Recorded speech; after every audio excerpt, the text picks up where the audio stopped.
બાળકના ભવિષ્યની ચિંતા તો બધાને હોય છે, બરાબર ને? તો એને સુરક્ષિત કરવા માટેનો સારો રસ્તો કયો? ચાલો આજે આપણે LICના જીવન તરુણ પ્લાન વિશે વાત કરીએ. એકદમ સરળ ભાષામાં સમજીશું કે આ પ્લાન શું છે અને એ કેવી રીતે કામ કરે છે. જો દરેક મા-બાપનું એક જ સપનું હોય છે કે એમના બાળકને સારામાં સારું ભણતર મળે, એની કારકિર્દી જોરદાર હોય અને એના લગ્ન પણ ધામધૂમથી થાય.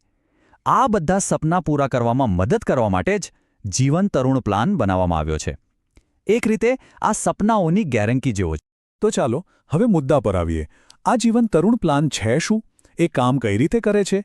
આપણે એની બધી બેઝિક ડિટેલ્સને એક પછી એક સમજીએ, જેથી બધું ક્લિયર થઈ જાય. ઓકે, તો આ પ્લાન કોના માટે છે? આ પ્લાન 0 થી 12 વર્ષના બાળકો માટે લઈ શકાય છે. હવે એની ટર્મ કેવી રીતે ગણાય છે? સિમ્પલ છે. પોલિસીની ટર્મ છે 25 વર્ષ માઇનસ બાળકની ઉંમર અને પ્રીમિયમ ભરવાની ટર્મ છે 20 વર્ષ માઇનસ બાળકની ઉંમર, એટલે કે બાળક જેટલું નાનું હોય એટલો સમય વધારે મળે. આ ગણતરીને કારણે આ પ્લાન દરેક માટે એકદમ ફ્લેક્સિબલ બની જાય છે. હવે એક બહુ જ અગત્યનો સવાલ. આમાં રિસ્ક કવર ક્યારથી ચાલુ થાય? તો સમજી લો, જેવું બાળક 8 વર્ષનું થાય અથવા તો પોલિસી લીધાને 2 વર્ષ થઈ જાય, આ બેમાંથી જે પણ પહેલાં થાય ત્યારથી રિસ્ક કવર શરૂ થઈ જાય છે. આપણે સૌ જાણીએ છીએ કે કોલેજનું ભણતર કેટલું મોંઘું થતું જાય છે, નહીં? તો એવા સમયે આ પ્લાન કેવી રીતે કામમાં આવે? વેલ, એના માટે છે સર્વાઇવલ બેનિફિટ્સ. ચાલો જોઈએ કે એ શું છે.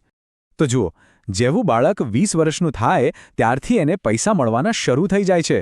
અને એ પણ એકવાર નહીં, પણ સતત 4 વર્ષ સુધી. એટલે કે 20, 21, 22 અને 23 વર્ષની ઉંમરે દર વર્ષે એક રકમ મળે છે.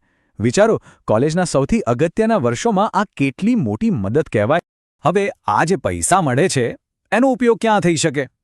સીધી વાત છે, કોલેજની ફી ભરવામાં, હોસ્ટેલના ખર્ચા કાઢવામાં, અથવા તો પછી જો બાળકને ફોરેન સ્ટડીઝ માટે જવું હોય તો એ સપનું પૂરું કરવામાં પણ આ પૈસા બહુ જ કામ લાગે છે. ચાલો, અત્યાર સુધી તો આપણે કોલેજ સમયના ફાયદાની વાત કરી, પણ હવે વાત કરીએ એ મોટા જેકપોટની, જે પોલિસી પૂરી થાય ત્યારે મળે છે. એટલે કે મેચ્યોરિટી પર શું મળે છે? ચાલો એના પર નજર કરીએ. 25. બસ આ નંબર યાદ રાખી લો. કેમ? કારણ કે આ એ ઉંમર છે જ્યારે પોલિસી મેચ્યોર થાય છે અને ત્યારે બાળકને એક મોટી રકમ હાથમાં આવે છે, જેથી એ પોતાના સપનાની શરૂઆત કરી શકે. તો 25 વર્ષની ઉંમરે શું મળે? જે નક્કી કરેલી વીમા રકમ હતી એનો બાકીનો હિસ્સો અને એની સાથે વર્ષોથી જમા થયેલું બોનસ. આ બધું ભેગું થઈ ને એક એવી મોટી રકમ બને છે જે ભવિષ્યને સેટ કરવા માટે બહુ જ ઉપયોગી થાય. હવે આ બોનસ પણ 2 પ્રકારના હોય છે. એક છે સિમ્પલ રિવર્ઝનરી બોનસ, જે દર વર્ષે તમારી પોલિસીમાં જમા થતું રહે છે. અને બીજું છે ફાઇનલ એડિશનલ બોનસ. આને તમે એક પ્રકારની સરપ્રાઇઝ ગિફ્ટ સમજી શકો, જે છેક છેલ્લે મેચ્યોરિટી વખતે મળે છે. કોઈ પણ પ્લાન લેતી વખતે આપણા મનમાં સૌથી મોટો ડર શું હોય? એ જ કે જો આપણને કંઈક થઈ ગયું તો? આ પ્લાન આ સૌથી મોટી ચિંતાને કેવી રીતે દૂર કરે છે? ચાલો એ સમજીએ. અને આ સવાલ પૂછવો જ જોઈએ, કારણ કે જ્યારે બાળકના ભવિષ્યની વાત હોય ત્યારે કોઈ રિસ્ક ન લઈ શકાય. તો ચાલો જોઈએ કે જો પ્રપોઝરને એટલે કે માતા કે પિતાને કંઈક થઈ જાય તો શું થાય? અને આનો જવાબ જાણીને ખરેખર મનને શાંતિ મળશે. જો માતા પિતા સાથે કંઈક અજુગતું બને ને તો પણ પોલિસી ચાલુ રહે છે. એટલું જ નહીં, ભવિષ્યના બધા જ પ્રીમિયમ માફ થઈ જાય છે. અને સૌથી અગત્યની વાત, બાળકને જે પણ લાભ મળવાના હતા એ બધા જ સમયસર મળે છે. બાળકના ભવિષ્ય પર કોઈ આંચ નથી આવતી. આને કહેવાય સાચી સિક્યોરિટી. તો આખી વાતનું સાર શું છે? ટૂંકમાં કહીએ તો આ પ્લાન બાળકો માટે એક સ્માર્ટ સેવિંગ્સ ટૂલ છે.